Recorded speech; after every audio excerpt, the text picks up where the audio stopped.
நம்ம சிவாய வாழ்க வளமுடன். பார்த்துட்டிங்கன்னா உங்களுக்கு தகவல் விளக்கம் கொடுத்துருந்தேன். குண்டலினின்னு சொல்கிற அந்த சக்தி மேலே எலும்புனாலோ அது என்னென்ன பண்ணும் தனிப்பட்ட முறையில் அப்படிங்கிறத உங்களுக்கு அந்த மாற்றம் எப்படி இருக்கும் அப்படிங்கிற தகவல்களை உங்களுக்கு நான் இப்போ தெளிவாக சொல்கிறேன். அதாவது பார்த்துட்டிங்கன்னா ஒரு குண்டலினி நமக்கு மேலே எலும்புனால் நம்மளோட ஒரு உறுதியான மனநிலை முதல்ல உருவாகும். அதாவது நம்மளை தொந்தரவு பண்ணுற கல்லீரலில் இருக்க பித்தம் என்ன பண்ணும், அது நம்ம பல பயிற்சிகளுக்கு அப்புறம் அந்த பயிற்சிகள்லாம் நம்ம செஞ்சு முடித்து நம்மளோட அந்த உணவு கட்டுப்பாடு, அந்த உப்பு காரம் புளிப்பு அப்படிங்கிற முறையே வாழ்ந்து வரும்போது நம்ம உடம்பு அப்படியே முற்றிலும் நம்மளோட வேகமான மனநிலையில இருந்து நம்ம ஒரு சாந்த மனநிலைக்கு ஒரு 1.5 வருடத்துக்கு அப்புறம் நம்ம உருவாக்கப்படுவோம்.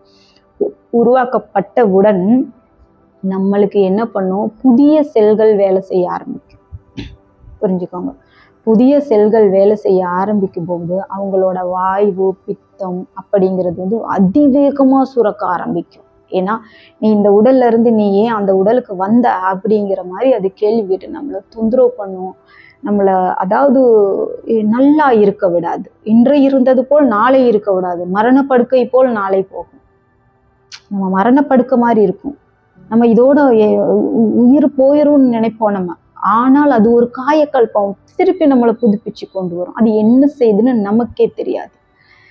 அப்போ முதல் கட்டம் என்ன பண்றோம், ஒளிங்கிறது நமக்கு தெரிய ஆரம்பிக்கும். சின்ன ஒரு நட்சத்திரம் மாதிரி ஒளிங்கிறது தெரிய ஆரம்பிக்கும். இரண்டாவது என்ன பண்ணும், ஒரு சிலருக்கு கண்ணுல ஒளி வெளியே தெரிய ஆரம்பிக்கும். மூன்றாவது என்ன, மேலே ஒரு லைட் எரிஞ்சது போல ஒரு உணர்வு இருக்கும். மூன்றாவது எப்போ பார்த்தாலும் நம்ம ஆகாயத்தில் ஒரு நீல வட்டம் தெரியும். அப்போ நம்ம அது பயப்பட வேண்டாம். நம்மளோட நரம்புகள் விழிப்பு அடைஞ்சி ஒரு சக்தியை பெற்றுக்கொண்டு இருக்குது உடலுக்குள்ள. அதாவது மரம் எப்படி வளருது, நாம தாயின் கருவில் குழந்தை எப்படி உருவாகி அது மிகப்பெரிய ஒரு இதாக வளருது, மற்றும் கரண்ட் எப்படி வேலை செய்யுது, நமக்கு கரண்ட் எங்கிருந்து நம்மளுக்கு இந்த சுவிட்சை போட்ட உடனே வேலை செய்யுது அப்படிங்கிற உணர்வெல்லாம் நமக்கு தெரியாது. ஆனால் அது பண்ணும்போது நம்மளுக்கு ஒரு சில விஷயங்கள் புரிய ஆரம்பிக்கும். தனக்கு தானே ஞான ஒரு சிந்தனை உருவாகும். இயற்கைக்கு அப்பாற்பட்ட விஷயத்தையும் நம்ம கூற முடியும், இயற்கையான விஷயத்தையும் கூற முடியும். ஒரு துரும்பை எடுத்து கொடுத்தால் கூட அதற்கும் ஒரு தகவல் கொடுக்க முடியும். ஒரு பாறையை எடுத்து கொடுத்தால் கூட அதற்கும் ஒரு தகவல் கொடுக்க முடியும். எந்த கேள்வி கேட்டாலும் தகவல் இல்லைங்கிற ஒரு ஞானம் உங்களுக்குள்ள வர ஆரம்பிக்கும் புதுவிதமா. இது அந்த சக்தி ஏற்கனவே இது நடந்து கொண்டு இருக்கு. அப்ப இதை போல் நடக்கிறவர்கள் உலகத்துல இல்லையா? இதை போல் நடக்கிறவர்கள் இருந்ததுனாலதான் உலகம் இந்த அளவுக்கு வளர்ந்திருக்கு. அப்போ அந்த அந்த அந்த சக்திங்கிறது யாருக்குமே இல்லைன்னு அர்த்தம் இல்லை. அவர்களுக்கு எதையுமே சாதிக்கக்கூடிய திறன் வரும். அவர்கள் ஒரு பெரிய ஒரு இடத்துல கூட இருக்கலாம், ஒரு மேல் இடத்துல கூட இருக்கலாம். அவர்களுக்கு சாதிக்கக்கூடிய திறன் வரும், அவர்களை காப்பாற்றிக்கக்கூடிய திறன் வரும். இந்த மாதிரி திறனெல்லாம் உருவாகி எல்லா உலகத்திலையும் எல்லாருமே வாழுவாங்க. நமக்கு நடக்கவில்லை அப்படின்னா இன்னொருவருக்கு நடக்கிறது நிஜம் இல்லைன்னு இங்க சொல்லவே முடியாது. அவர்களுக்குள்ள ஒரு சலிப்புத்தன்மை வராது, ஒரு வெறுப்புத்தன்மை வராது. இது தேவையற்றது, இதை எடுத்தால் இதோட பலன் இவ்வளவுதான் அப்படிங்கிற ஒரு ஆத்ம திருப்தி உருவாகும் அங்க. அப்ப அவர்கள் சொல் மிக சக்தி வாய்ந்த சொல்லா இருக்கும். அவர்கள் சொல்வது அப்படியே பலிக்கும். ஒரு வரம் கொடுத்தா கூட நீ போ, ஏதோ ஒன்று கொடுத்தா கூட அது அப்படியே நடக்கும். இது எல்லாமே அந்த சக்தி மேல வந்தவர்கள் தான். நீங்க யாருமே பயப்பட வேண்டாம். குண்டலினி சொல்லி கொடுக்கறது ஒரு வியாபாரம் போல் ஆகிவிட்டது அப்படின்னா நிஜமா அப்படித்தான் ஆகிவிட்டது. ஒரு விஷயம் ரகசியம் தெரிஞ்சிருச்சுன்னா இது இவ்வளோதான் அப்படின்னு தெரிஞ்சா ஒரு சிலர் போய் இதனோட அறிவு அறிஞ்சுக்கிட்டாங்கன்னா அது தேவையில்லைன்றுவாங்க. ஆனா தெரியலன்னா தான் தேடிக்கிட்டே இருப்பாங்க. இதோட விரிவாக்கம் இவ்வளவுதான். இங்க யாரு எங்க எதை சாதித்தார்கள் அப்ப காலகட்டத்துல சாதிச்சதை நம்ம வச்சுக்கிட்டு வாழ்ந்து கொண்டு இருக்கிறோம். இப்பயும் சில ஞானிகளும் நிறைய பேர்கள் நிறைய விஷயத்த கண்டுபிடிச்சு நம்ம கையில கொடுக்கும்போது அதை நம்ம அனுபவிச்சுக்கிட்டு இருக்கோம். அப்ப இவர்கள்லாம் ஞானம் அடைந்தவர்கள் தானே இங்க இது பண்ணி தராங்க. இதற்காக நம்ம பேசிக்கொண்டே இருக்கிறவர்கள் ஒன்றும் எடுத்து காட்டவில்லை. அப்ப நமக்கு இந்த ஆன்மீக வாழ்க்கைன்னு சொல்ற அந்த ஒரு தனிப்பட்ட வாழ்க்கைக்குன்னு ஒரு மகத்துவம் இருக்கு. அது தன்னையும் சரி செய்து மனநிலையை தன் எதிர வரவர் மனநிலையும் சரி செய்கிற திறன் வரும். நம்ம அருகில் நம்ம சுழுமுனை நாடி ஓடும்போது அவர்களுக்கு சுழுமுனை நாடி ஓடும். அவர்கள் எவ்வளவு வேகமா நம்ம அருகில உட்கார்ந்தா நம்ம அருகில உட்கார்ந்த உடனே அவர்கள் மனநிலை அப்படியே மாறி போய் அவர்கள் ஒரு தியான நிலைக்கு போய்விடுவார்கள். இயற்கையாவே போயிடுவாங்க. அவங்க அடுத்த சிந்தனையே அவங்களுக்கு ஓடாது. ஏன்னா அந்த மாதிரி ஒருத்தவங்க இருப்பீங்க.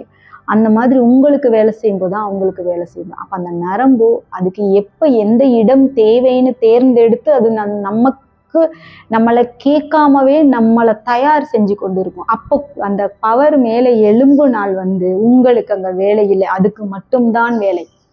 நீங்க நினைப்பீங்க அது நடக்கவே நடக்காது. அது ஏன்னா நீங்க ஒரு தேவையில்லாத கெட்ட ஒரு அலைய நினைப்பீங்க, கெட்ட ஒரு விஷயத்த உருவாக்க நீங்க தயார் செய்வீங்க.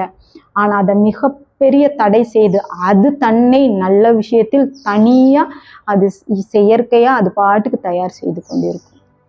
உங்களை அந்த பக்கத்துக்கே போக விடாது. அப்படியே அது நீங்க அதாவது அந்த சக்தி வந்தப்ப வர்றதுக்கு முன்னாடி நீங்க உங்களோட விஷயத்த முடிவு பண்ணிருப்பீங்க. நான் இப்படி வாழணும், நான் இதை பண்ணணும், நான் அதை பண்ணணுங்கிறது நீங்க தயாரிச்சிருப்பீங்க. நீங்க அந்த நிலையை அடையும் போது அதுதான் உங்களை தயாரிக்கும். அது என்ன சொல்லுதோ அதை தான் கேட்கணும்.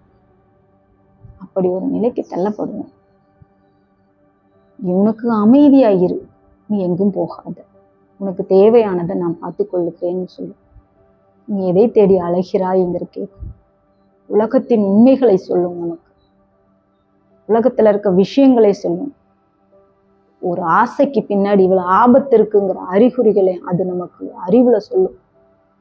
இது பெரிய விஷயம், இதுக்கு போகாத, இதை தேடாத, இதன் பின்னாடி உனக்கு இவ்வளவு துன்பம் வரும், உன்னை நான் தயார் செய்த விட்டேன்னு உங்களை அதை தயார் செய்யும்.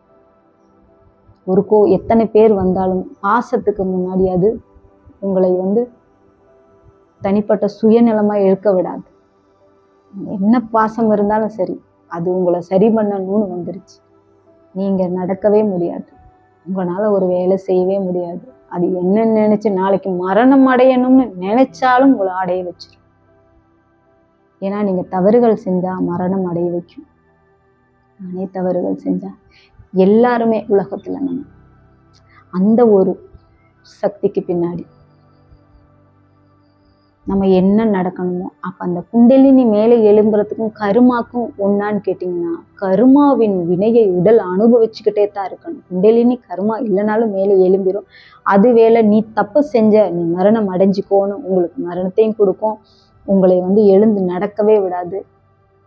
ஆனால் அது நமக்கு வேலை செஞ்சுக்கிட்டு இருக்கும். அதுக்கு தேவை நியாயம்ங்கிற ஒரு விஷயத்தை உருவாக்க போகும்போது நியாயம், சரி, சரியான முறைதான், நான் நல்லா தான் இருக்கேன் அப்படிங்கிற ஒரு விஷயத்தை திணிச்சு திணிச்சு திணிச்சு திணிச்சு திணிச்சு அதை வெளிப்படைய செஞ்சுட்டீங்க நீங்க. சிவாய அதை விழிச்சிருச்சு. அப்ப அதை தவிர உங்களை செய்ய விடாது. இதுதான் நிஜமான உண்மை சாமி. இப்போ எதற்காக தவறு செய்யக்கூடாது, எங்கேயோ போய் எதையோ செய்திருக்கலாம் அப்படிங்கிறது. அப்ப சரிங்கிற ஒரு மனிதன் உருவாக்கி வச்சு வச்சு வச்சு வச்சு வச்சு வச்சு சரிங்கிற நிலையை ஏத்தி ஏத்தி ஏத்தி வச்சு இது தப்பு, இது சரி, இது சரி, இப்படி இருக்கக்கூடாது, இப்படி செஞ்சு செஞ்சு அத்தனை நாடி நரம்பு எல்லாத்துலேயும் உருவாக்கும் போது அவன் முழுமையா சரியாகவே தயாராகி எழுந்துகிறான். எழுந்து அந்த சக்தியை பெறுகிறார்.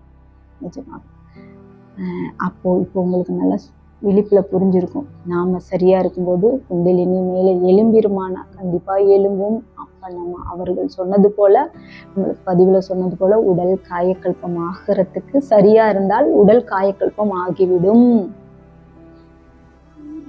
உணவுலையும் சரி மனசுலையும் சரியா இருக்கும்போது உடல் காயக்கல்பம் ஆகிடும். உடல் காயக்கல்பமானா உங்களுக்கு அந்த சக்தியை பெற்றுக்கலாம். நிஜமான சிவாய வாழ்க. உங்களுக்கு மிகப்பெரிய பயிற்சிகளை கொடுக்குறேன்.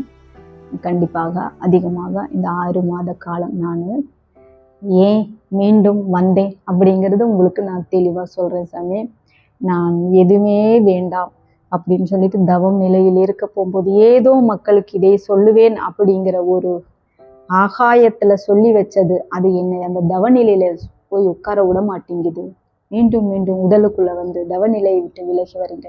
சரி, நம்ம சில தகவல்களை கொடுத்து விட்டு அதுக்கப்புறம் நம்ம முழுமையடைவோம் அப்படிங்கிற ஒரு நிலையினால தான் நான் இப்பொழுது பதிவுகளை போட்டிருக்கேன். இதனால என்னோட பதிவுனால யாருமே இங்க வீண் போவது இல்லை. இங்க நம்மக்கிட்ட பயிற்சி வந்தவர்களாம் மிகப்பெரிய சந்தோஷத்துல யாரும் வீண் போகவில்லை அப்படிங்கிற தகவல் தான் கொடுத்துருக்காங்க சாமி.